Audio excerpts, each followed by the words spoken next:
Good morning and welcome. Thank you for joining me. I am Emily, and this morning I would like to show you a simple routine just to get the day started. Just to try and stretch out all the parts of the body, maybe do a little strength training in there using just our body weight. So if you'll join me at the top of the mat. We want our hips about a hip width apart. And if you have any blocks or any accessories, it's always very helpful to kind of keep them handy. But first, I'd like to just start by warming up the body and getting some movement. So bringing the arms up and overhead and kind of stretching away from the body so that our hands are bringing this sense of opposition away. So we're lifting the fingertips toward the ceiling and maybe letting our heels sink down into the ground. Taking a big breath and lowering the arms.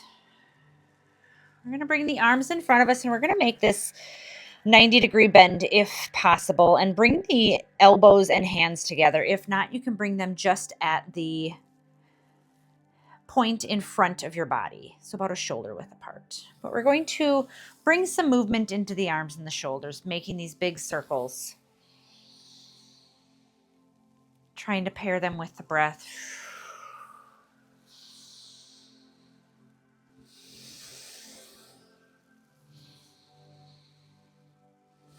You might hear some popping and clicking as the muscles start to move around. Then we're going to do the opposite direction, so we're going to bring the elbows out and then bringing them up and around.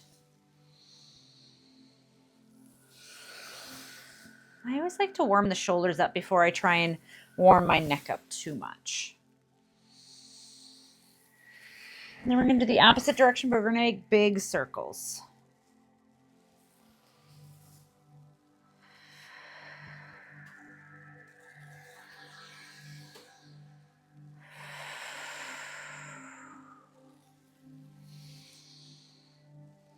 And depending on how much time, we're going to reverse that you have in your day, I like to pick 3, 5, 7, 10, especially if you're going a little bit slower. Sometimes 3 is just enough to get the day moving, especially when you don't have a very luxurious morning.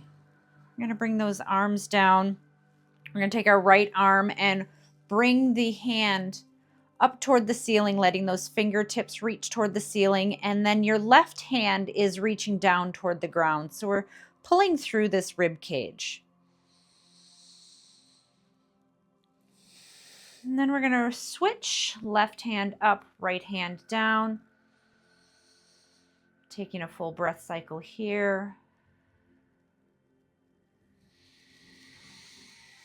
And now with your breath, start to alternate.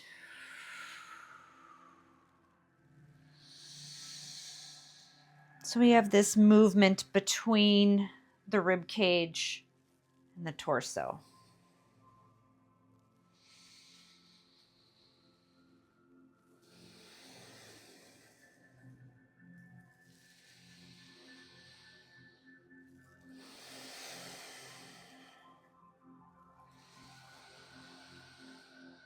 And resting the arms down.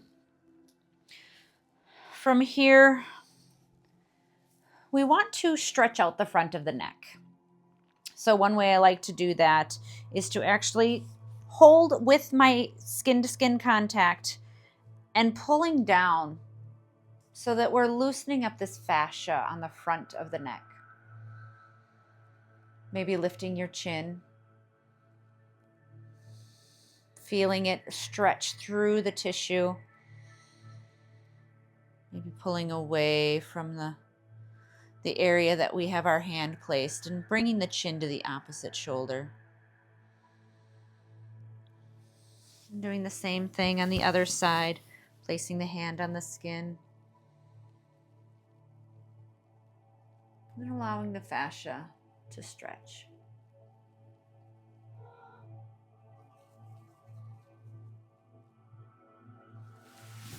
And then holding in the center and lifting your chin toward the ceiling.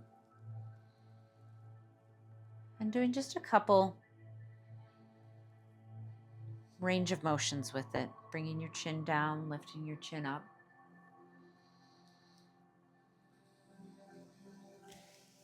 And if you feel any pinching or anything in your neck, definitely take it to your comfort level. We don't want to overextend the muscles or overstretch when we're starting out for the day.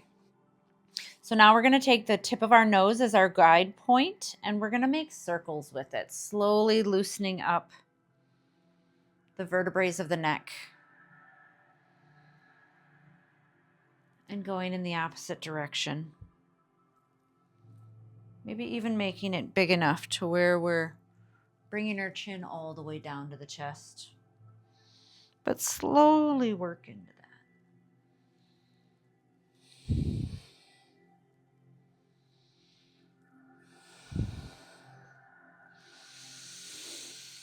And rolling the shoulders back. And let's again step to the top of our mat. Our feet are about a hip width apart. Our ankles should be in alignment with our hips, with our shoulder, and then our ear, ideally. This doesn't always line up, whether we have kind of a torticollis thing going on. We want to try and pull it back to where it's comfortable, but it's not always going to meet that mark. From here, let's bring our hands to our inguinal ligament, so kind of right where that hip crease is. And we're going to push the hips back so that we are hinging at the hips. And if this is comfortable, you can continue to go further down. But if this is all you have and this feels too much on the hip structure or even the quads, we want to stop here and actually bring a chair out. I can show you what that would look like.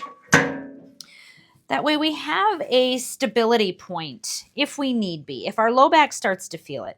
So we are hinging at the hips and we are holding the back of the chair. If you can go a little bit further, you can have your blocks out. But once we start to feel this tug on our hamstrings, we want to allow that to be the space where we stay at. So for me this morning, having the seat of the chair handy helps.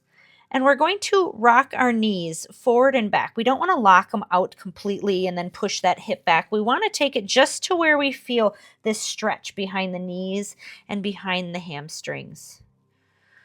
So we're just slowly loosening them up. And we're going to shift our foot positions to help. So we're going to bring our heels together and our toes out wide and bringing that same motion. So we're activating different hamstrings with each different placement of our feet. We're going to do the opposite and do our big toes touching and our heels apart. If you feel anything twisting or turning or pulling in the knees, definitely pull back from that and go back to where it's comfortable. Now bringing the heels in the same space, but then the toes pointed out wide.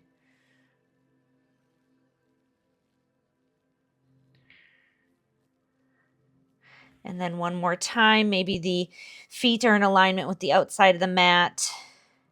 Trying to make sure that we still have that hinged back and that we're not rolling or tucking with our pelvis.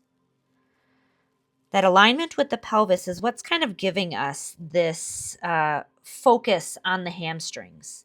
So we're going to bring our feet all the way back to a little less than a hip width apart. And from here, again, we're going to recheck the tilt of our pelvis. So we're going to come back up to standing, and we're going to push as if you're pushing a button behind you, pushing the hips all the way back till we feel this nice stretch, comfortable stretch. And again, whether you're gripping the chair or you're using the blocks, we're going to rise slowly and then lower. We're pulling ourselves in and out of this hamstring stretch so we can slowly loosen them up.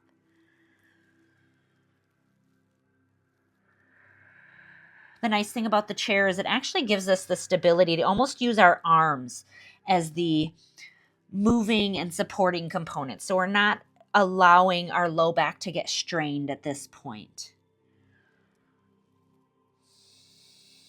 And then again, we're going to do the same thing with our feet. So we're going to bring our toes together and our heels apart. If you can, keep your abdominal muscles stable so it supports the low back.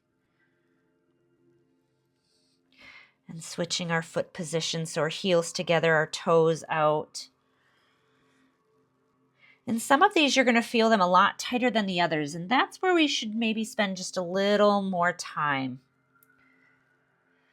Maybe even coming to rest in that position and kind of wiggling through it, just to feel through where those stretches need to take pause.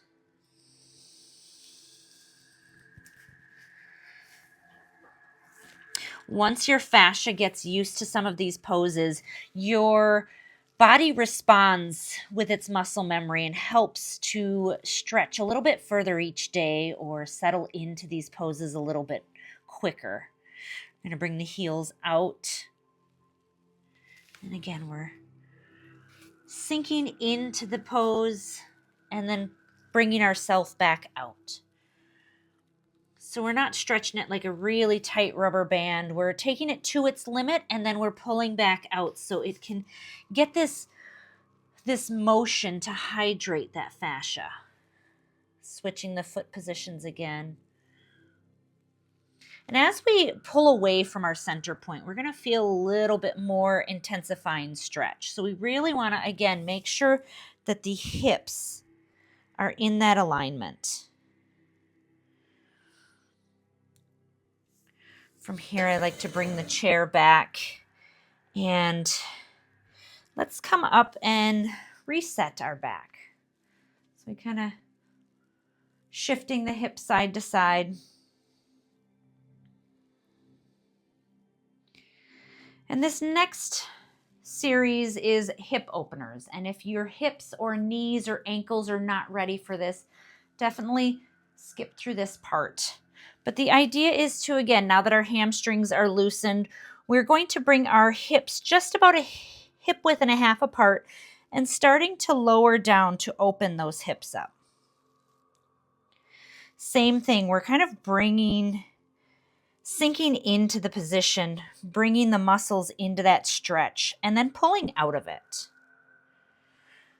This is adding a little bit of strength training, but we're isolating the muscles, so it really helps to strengthen the ones that we need the most. And then over time, we can start bringing that squat all the way down. Once we get into that squat, then we can really hold into allowing the front of that pelvis to stretch. And we allow this opening and closing of the pelvic structure to really help open up the hips, but also help to decompress that low back. So if you are still with me, let's slowly, supporting our back with a nice deep squat, come back up to standing. In some of that squat work, you can really work with it to allow movement